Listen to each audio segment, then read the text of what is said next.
Rota 66. Esses são os problemas que acontecem aqui. Não é porque há falha humana, não é porque há conspiração, não é porque há interesses políticos, interesses econômicos, que Deus desapareceu do cenário do universo e que ele não está mais no controle da história. A nossa aventura continua. O programa Rota 66 está começando uma nova etapa. É a série No Primeiro Livro dos Reis, que vai explorar a vida do Israel antigo na monarquia. O professor Luiz Saião abre esse nosso primeiro estudo com o título A Sucessão Sem Sossego. Você pode acompanhar essa exposição lendo os capítulos 1 e 2 do Primeiro Livro dos Reis, que fica no Antigo Testamento. Se você gosta de fortes emoções e muita aventura, não vai querer perder mais essa empolgante história da vida daqueles que marcaram as páginas das Escrituras Sagradas.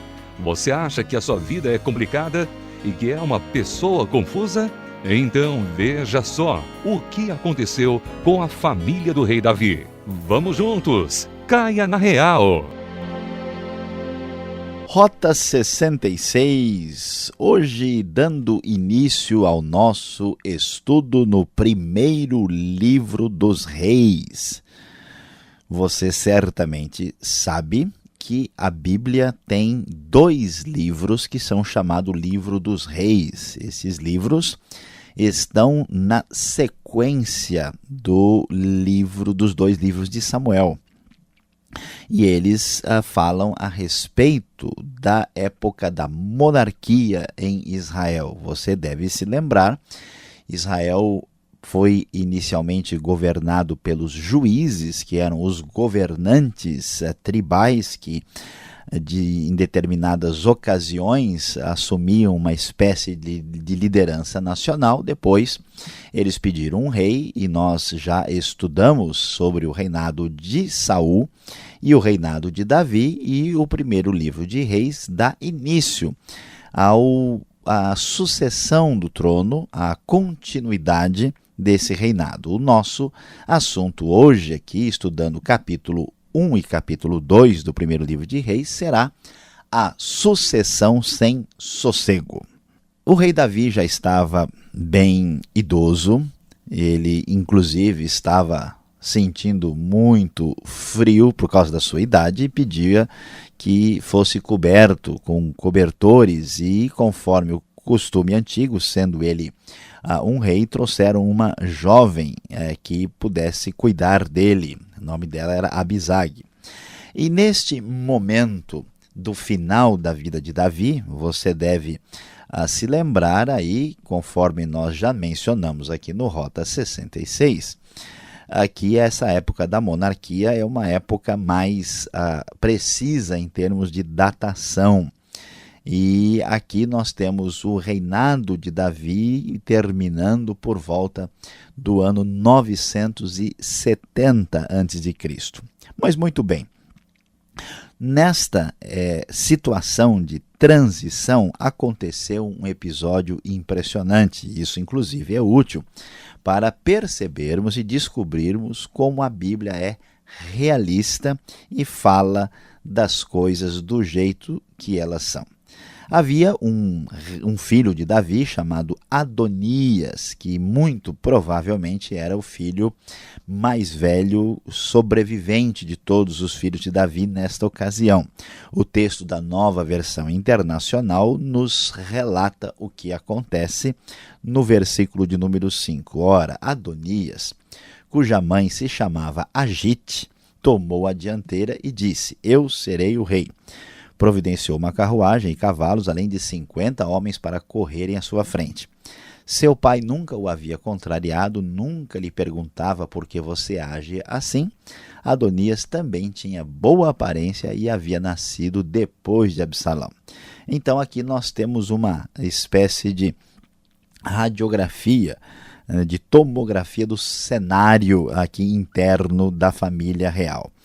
Adonias, filho desta mulher, da sua mãe, chamava-se Agite, e parece que Agite estava querendo agitar a situação. Então ela passou a apoiar o próprio filho, né? E Adonias, que era um rapaz de boa aparência e pelo jeito não teve lá aquela educação melhor possível, fazia o que bem entendia, né?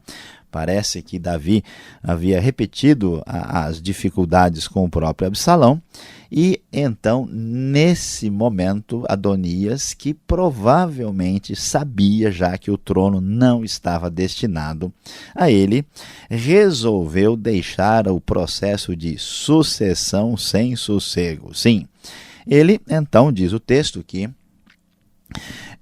fez uma espécie de acordo com o sacerdote Abiatar, né, e muitos ali o seguiram, e deixou de fora Zadok, Benaia, o profeta Natã, Simei, Rei e também a guarda especial de Davi. Ninguém se envolveu. Adonias providenciou um sacrifício, uma espécie de cerimônia especial, e ali se autoproclamou rei. Muito bem, se Adonias, apoiado por sua mãe, na família real, queria fazer isso, imagine só, quem tem mãe, e Salomão também tinha mãe. Então o texto nos diz que Batseba, tendo sido informada pelo profeta Natã do que estava acontecendo, ela foi falar com o rei Davi. O texto nos diz, no versículo 15, que Batseba foi até o quarto do rei já idoso, onde a sunamita Abisag cuidava dele. Batseba ajoelhou-se e prostrou-se rosto em terra diante do rei. E então a conversa começa entre os dois e Batseba revela tudo o que está acontecendo. E ela diz: meu senhor, tu mesmo juraste a esta tua serva pelo Senhor o teu Deus, seu filho Salomão me sucederá como rei e se assentará no meu trono. Ela, literalmente se doendo pela situação, sabendo que o seu filho haveria de herdar o trono e ficar no lugar de Davi, agora fica sabendo que todo o Israel, toda a nação já acompanhou a postura de sucessão da parte do próprio Adonias. Diante disso, as coisas então começam a complicar. Ela está conversando com o rei quando o profeta Natã chega, e então tudo é confirmado, eles sabem o que está acontecendo. Então, diz o texto conforme a NVI, o rei Davi ordenou: chamem Batseba depois dessa conversa, e dando prosseguimento, disse: o rei fez um juramento, diz o verso 29, juro pelo nome do Senhor, o qual me livrou de todas as adversidades, que sem dúvida hoje mesmo vou executar o que jurei pelo Senhor, o Deus de Israel. O meu filho Salomão me sucederá como rei e se assentará no trono em meu lugar. E aí o texto das Escrituras vão mostrar que Davi vai caminhar na direção que já estava prometida. Aliás, é provável que o Adonias, o filho de Davi, sabendo disso e se sentindo no direito, até por ser mais velho que Salomão, quis, assim, vamos dizer, dar um pequeno golpe de Estado e tomar o trono e o poder. E o que agora vai acontecer, Davi vai caminhar, mesmo com essa idade, com tantos problemas, vai resolver essa situação. O texto do verso 32 da NVI nos diz: o rei ordenou: chamem os sacerdotes Zadok, o profeta Natã e Benaia, filho de Joiada. Quando eles chegaram à presença do rei, ele os instruiu: levem os conselheiros do seu senhor com vocês, ponham o meu filho Salomão sobre a minha mula e levem-no a Giom. Ali os sacerdotes Zadok e o profeta Natã ungirão rei sobre Israel. Nesse momento, toquem a trombeta e gritem: viva o rei Salomão. Assim, conforme a ordem do rei, as coisas caminharam de acordo com o que havia sido planejado por Davi, e Salomão, então, se torna o rei de Israel. Mas no meio dessa confusão, nessa sucessão sem sossego, alguns problemas acontecem nesse processo. Nós vamos observar a partir do verso 38 que o sacerdote Zadok e o profeta Natã Benaia, os peretitas fizeram Salomão montar a mula do rei conforme havia sido a ordem de Davi. Diante disso, o versículo 41 diz que Adonias e todos os seus convidados souberam disso quando estava terminando o banquete. Ao ouvir o toque da trombeta, Joabe perguntou o que significa essa gritaria e alvoroço na cidade. E então os problemas realmente vão acontecer e aquilo agora se tornará um ambiente sem sossego e de rivalidade. No meio de tudo isso, o texto do verso 49 nos fala que, diante disso, todos os convidados de Adonias entraram em pânico e se dispersaram. Mas Adonias, com medo de Salomão, foi agarrar-se às pontas do altar. Você deve lembrar, o altar que fica na tenda do encontro, ali no lugar sagrado onde se oferece sacrifício. Adonias, sabendo que é um lugar sagrado, foi lá se refugiar de uma maneira um tanto quanto complicada e desrespeitosa. Quando Salomão soube disso, o rei prometeu que ele não haveria de ser morto pela espada. E assim a sua vida foi preservada e Adonias, então, até diz o texto, se curvou solenemente perante o rei Salomão. Com isso, o reinado de Salomão começa a se ajustar. O capítulo 2 vai nos mostrar algumas complicações derivadas dessa situação de confusão, de rivalidade e de uma sucessão assim desassossegada, vamos dizer. No capítulo 2, Davi dá várias instruções sobre o futuro do reino e principalmente sobre aquelas pessoas que tinham sido um problema no passado e que tinham sido uma bênção para Davi. Ele faz referências a Joabe, fala dos filhos de Barzilai de Gileade, também sobre Simei, e assim Davi finalmente, depois disso, vem a falecer, e o texto diz que ele reinou 40 anos em Israel, 7 anos em Hebrom e 33 em Jerusalém, e Salomão agora assume o reinado plenamente. Salomão, conforme a promessa de Deus, se torna rei. E, apesar disso, as complicações ainda se iniciam até que o reino seja devidamente estabelecido. Novamente, Adonias foi conversar com Batseba e dessa vez ele pede a Abisag, aquela moça que cuidava de Davi quando era idoso, para que ela se tornasse esposa dele. Era uma maneira dele mostrar a seu poder, porque ele herdaria uma moça que tinha sido mulher de seu pai. E então ele pede a Batseba que converse com Salomão em seu favor. Diante disso, Salomão, sendo solicitado a atender a tal pedido, Salomão fica muito aborrecido, pois percebe a postura incorreta de Adonias. Versículo 23 vai nos falar que o rei Salomão jurou pelo Senhor: que Deus me castigue com todo rigor se isso que Adonias falou não lhe custar a própria vida. E juro pelo nome do Senhor que me estabeleceu no trono de meu pai Davi, conforme prometeu, fundou uma dinastia para mim, que hoje mesmo Adonias será morto. E o rei Salomão deu ordem a Benaia, filho de Joiada, e este feriu e matou Adonias. E assim, nós vamos observar aí que não só isso acontece, mas o final do capítulo 2, nós vamos ver muitas tragédias, vinganças antigas, guardadas pelo procedimento incorreto, acontecem aí no final do capítulo 2, com a morte de várias pessoas em função do seu comportamento incorreto e em função desse alvoroço que toma conta do início do reinado de Salomão.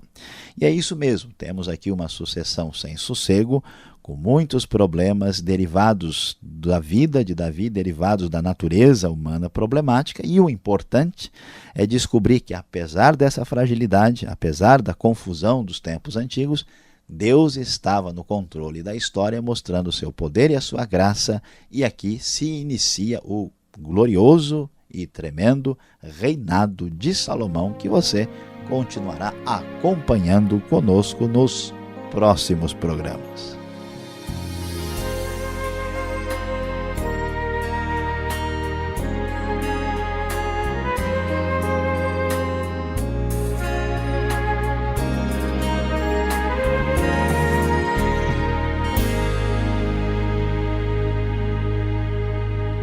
Rota 66, o caminho para entender o ensino teológico dos 66 livros da Bíblia.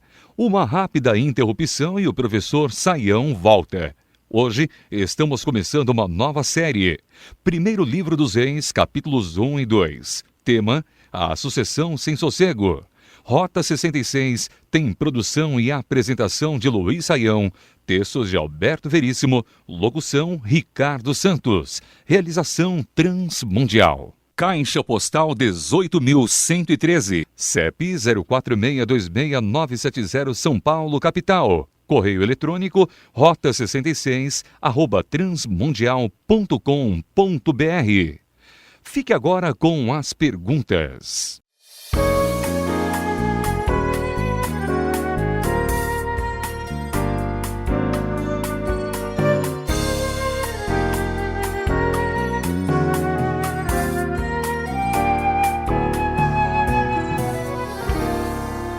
Rota 66 hoje, seguindo uma nova trilha.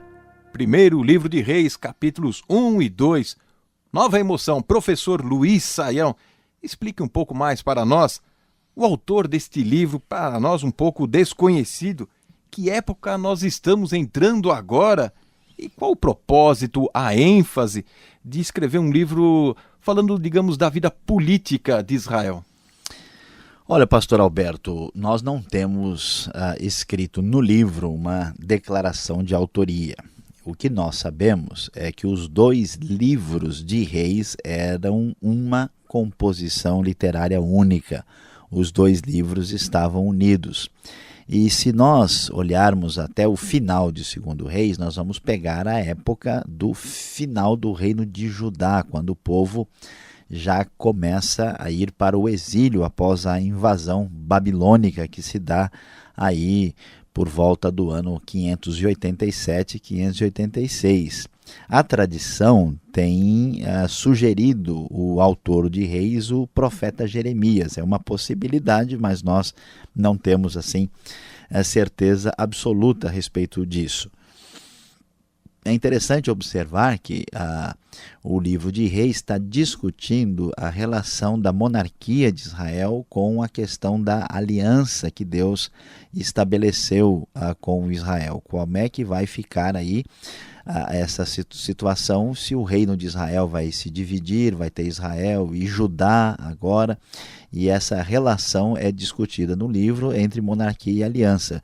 Por isso, o livro de Reis com os livros de Samuel, os 4, são assim classificados por muitos estudiosos como um livro assim chamado de deuteronomista, independente da tradição propriamente crítica, essa designação deuteronomista fala que esses livros estão interagindo com a teologia da aliança que há no livro de Deuteronômio.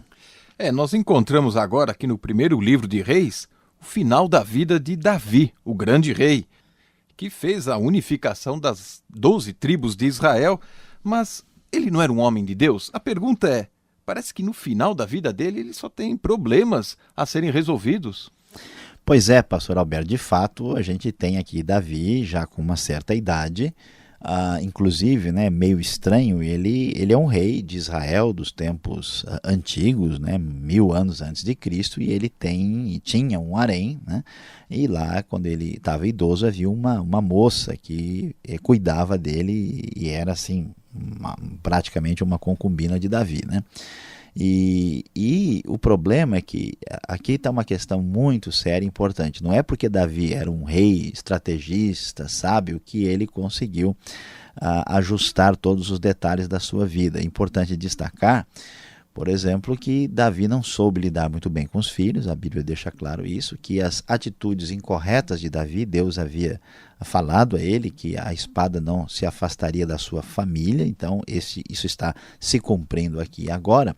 E também, veladamente, aqui a gente vai descobrir uma crítica à poligamia. Davi teve várias mulheres, e isso trouxe uma família toda diversificada, sem aquela relação de unidade que estabelece todo tipo de confusão comum nos famosos tronos marcados por poligamia através da história. Então, de fato, o fato dele ser um homem de Deus, uma pessoa sincera e buscando a Deus, não impede que ele tenha feito erros, e esses erros estão aqui sendo manifestados agora. E as suas consequências, os erros, essa sucessão sem sossego é uma confusão só. Professor Saião, o capítulo 2 mostra então um Davi meio vingativo, hein? Olha só, hein? São mortes, sangues, vinganças, Joabe, Simei. Como explicar tudo isso? Pois é, pastor Alberto, é verdade que inclusive Joabe é morto e Simei também é morto aqui no final do capítulo 2, e a gente vê bastante essa questão de vingança. Primeiro, é importante destacar que na cabeça, na mentalidade desse tempo, havia aquela ideia de justiça retributiva. O sujeito fez isso, ele vai ter que pagar mais cedo ou mais tarde, isso vai ser resolvido. Então Davi, por exemplo, tinha uma proximidade muito grande com Joabe. Joabe tinha sido uma pessoa muito fiel e útil na sua vida, então ele não partiu para cima de Joabe na antiguidade, nos tempos anteriores, mas estava com isso guardado no coração. Então esse rebuliço, essa confusão reflete os tempos antigos, reflete toda a confusão de rivalidade dentro da própria família, e mostra para nós que esses homens que aparecem na Bíblia são absolutamente humanos, dignos das manchetes de jornais dos nossos dias. O impressionante é como é que Deus consegue agir e trabalhar no meio dessa turma. Pois é, e olha agora, Salomão, ele vai aparecer na história, agora nos capítulos seguintes, e a pergunta é, ele herdou o trono de Davi sob a direção divina, ou é uma conspiração política por trás de tudo isso aí? Olha, pastor Alberto, essa é a questão mais discutida e muito falada sobre a leitura que se faz desses textos. E para muita gente basta olhar o texto do ponto de vista sociológico e político e ver uma grande conspiração por trás. Essa conspiração por trás, aí ela na verdade acontece porque é uma luta, há uma situação de rivalidade, de conflito, e aqui nós vemos as partes lutando. Agora, veja, essa é a história humana. Esses são os problemas que acontecem aqui. Não é porque há falha humana, não é porque há conspiração, não é porque há interesses políticos, interesses econômicos, que Deus desapareceu do cenário do universo e que ele não está mais no controle da história. Então, Deus age exatamente no meio dessa fragilidade humana e mantém o seu plano apesar das confusões políticas e internas. Uma coisa não anula a outra. Essa nossa mente ocidental vai dizendo ou a coisa é espiritual ou a coisa é política. Na Bíblia, as coisas não são assim. Saião, obrigado pela explicação. Você que está nos acompanhando percebeu uma nova série, Primeiro Livro de Reis. Muita aventura vem aí. Mas, por enquanto, a aplicação desse estudo para você.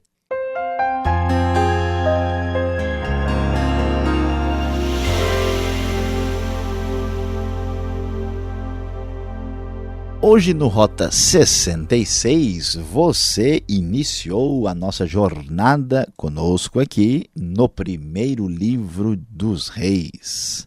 E o tema de hoje, estudando o capítulo 1 e o capítulo 2, foi a sucessão sem sossego.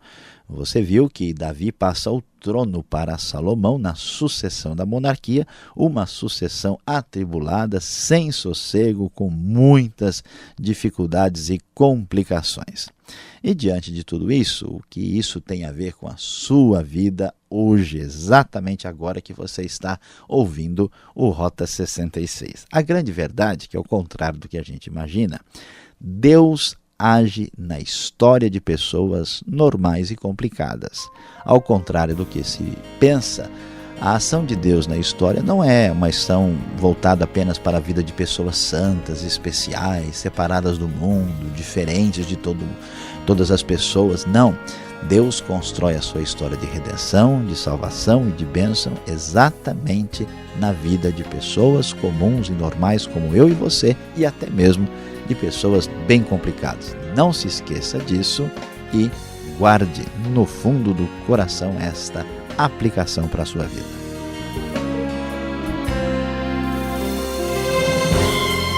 Fim de mais um programa Rota 66.